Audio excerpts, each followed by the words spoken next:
우리에게 주신 하나님의 말씀은 레위기 11장 1절에서 8절까지의 말씀입니다. 여호와께서 모세와 아론에게 말씀하여 이르시되 이스라엘 자손에게 말하여 이르라.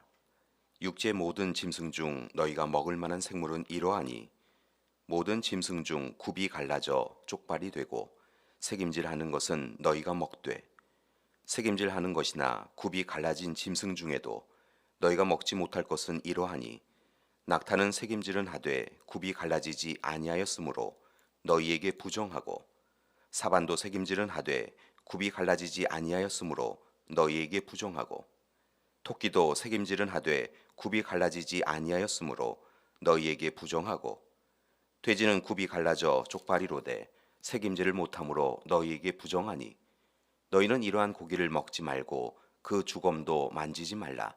이것들은 너희에게 부정하니라. 아멘.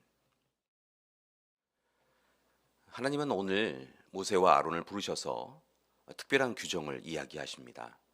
그것은 바로 유대인이 지켜야 할 음식에 관한 것이었습니다. 유대인들이 지켜야 할 율법을 보통 카샤롯이라고 하는데, 이 카샤롯에 의하면 먹을 수 있는 음식과 반대로 먹을 수 없는 음식이 있습니다. 이때 먹을 수 있는 음식을 코셔라고 하고 먹을 수 없는 음식을 트라이프라고도 하는데요. 여기서 코셔는 합당한, 정결한이라고 하는 뜻을 가지고 있고 트라이프는 가증한이라고 하는 뜻을 가지고 있습니다.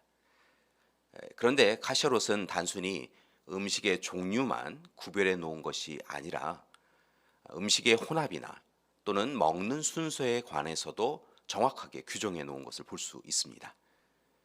그리고 음식에 사용된 가축을 어떻게 도살하였는지를 살피기도 하고 피를 온전히 제거하였는지 아닌지에 대해서도 눈여겨보기도 합니다. 유제품과 육류는 같이 먹을 수 없습니다.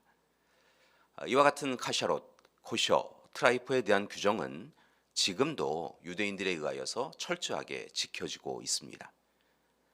때로 이스라엘을 여행할 때 관광객을 받지 않는 유대인 식당이 있는데 그것은 혹 코셔가 아닌 음식이 관광객에 의하여서 식기에 닿을까 봐서 거부하는 것입니다. 그렇다면 교회 여러분, 유대인들은 왜 이렇게 복잡하고 힘든 정결법을 제정하고 지금도 계속하여 지키고 있는 것일까요? 물론 이 일은 당시 지역 특성상, 즉 온도 기후와 관련하여서 그들의 건강에 문제가 될 수 있는 음식물에 대하여 차단하는 목적도 중요한 이유였겠지만 더 중요한 요인은 바로 그들이 하나님의 자녀라고 하는 정체성과 약속의 백성이라고 하는 동질성을 음식을 통하여서도 확보하기 원하였던 것입니다. 하나님의 명령을 지키는 것은 유대인을 유대인으로 만드는 일이었습니다. 물론 유대인들은 이후에 포로 시기를 비롯하여서 여기저기에서 흩어져 살았기에 먹을 것에 대한 규정을 지키기 어려웠을 것입니다. 그러나 그렇기에 더욱 그들은 하나님이 제정하신 이 규정을 정확하게 지킴으로 자신들의 정체성을 지켜갔습니다. 그런 점에서 오늘 말씀을 통하여 유대인들이 가장 금기시하는 짐승이 나타나는데요. 바로 돼지였습니다. 유대인들은 되새김질하고 굽이 갈라진 것을 정상적인 짐승으로 보았습니다. 먹을 수 있는 것이지요. 소가 딱 적합합니다. 양, 염소, 사슴 등도 해당이 되지요.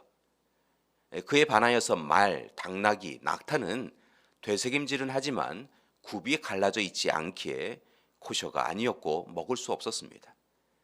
그리고 돼지는 굽은 갈라져 있지만 되새김질을 하지 않았기에 역시 코셔가 아니었습니다.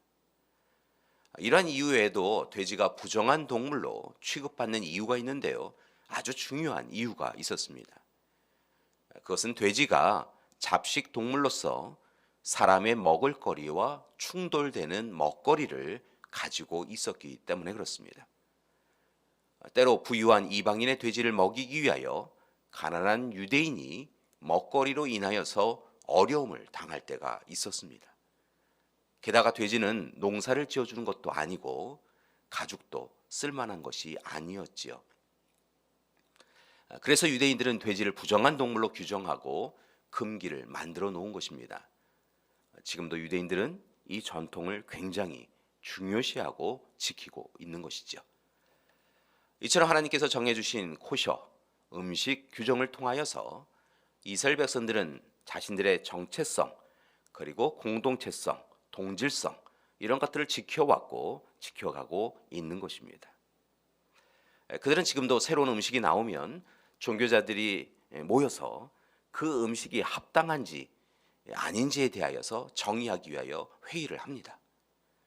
실은 단순히 음식만이 아니라 새로운 문명의 이기가 나올 때마다 그것들을 어떻게 바라보아야 할지, 어떻게 사용해야 할지에 대한 규정들을 정하기도 한다고 합니다.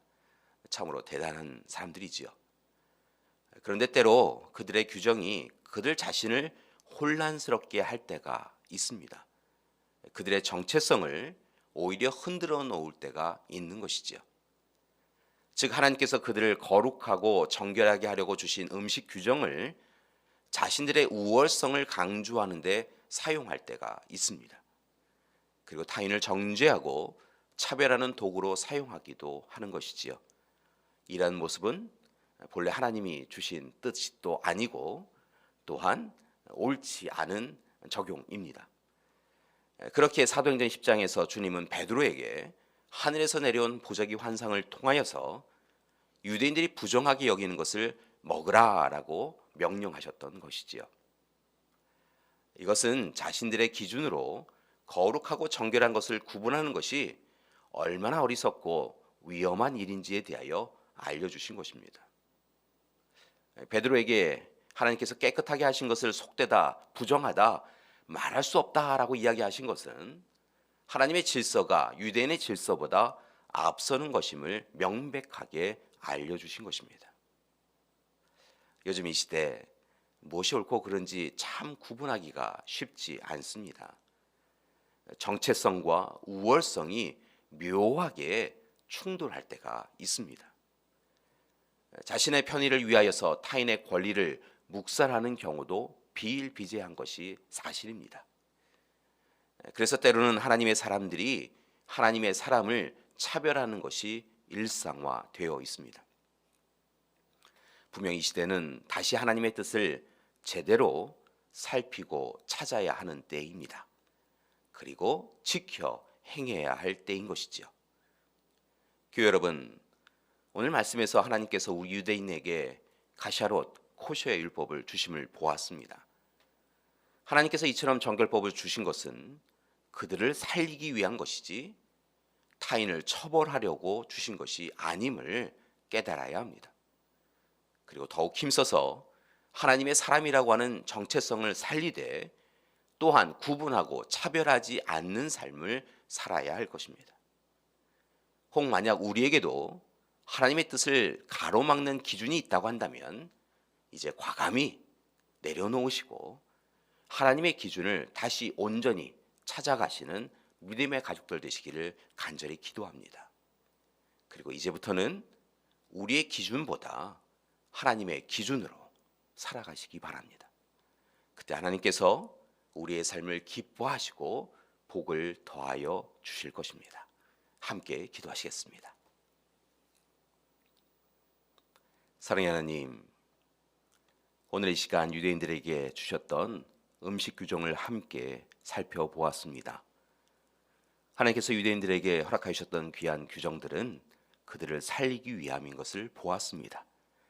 그리고 그 규정을 통하여서 이스라엘 백성들은 그들의 정체성을 회복하고 또한 공동체성, 동질성을 온전히 붙잡고 살아갈 수 있었던 것을 봅니다. 하나님, 우리에게 허락하여 주신 귀한 하나님의 말씀, 명령, 규례, 율법을 통하여 우리가 오직 하나님 앞에 든든히 서 나갈 수 있도록 인도하여 주시옵소서. 하나님 허락하여 주신 말씀을 통하여서 우리의 정체성을, 그리스도인으로서의 정체성을 회복하고 더욱 힘써서 함께 하나가 되어 하나님 안에서 귀한 교회 공동체로 동질성을 회복해가는 우리 되게 하여 주시옵소서. 혹 우리가 허락하여 주신 말씀, 규례, 규정을 통하여서 나를 높이고 상대방을 낮추는 일로 사용하지 아니할 수 있도록 하나님 도와주시옵소서. 이를 위하여 늘 하나님을 바라보게 하여 주시옵시고 말씀을 온전히 살피게 하여 주시옵시며 또한 말씀대로 우리의 삶을 맞추어가는 우리 될 수 있도록 도와주시옵소서.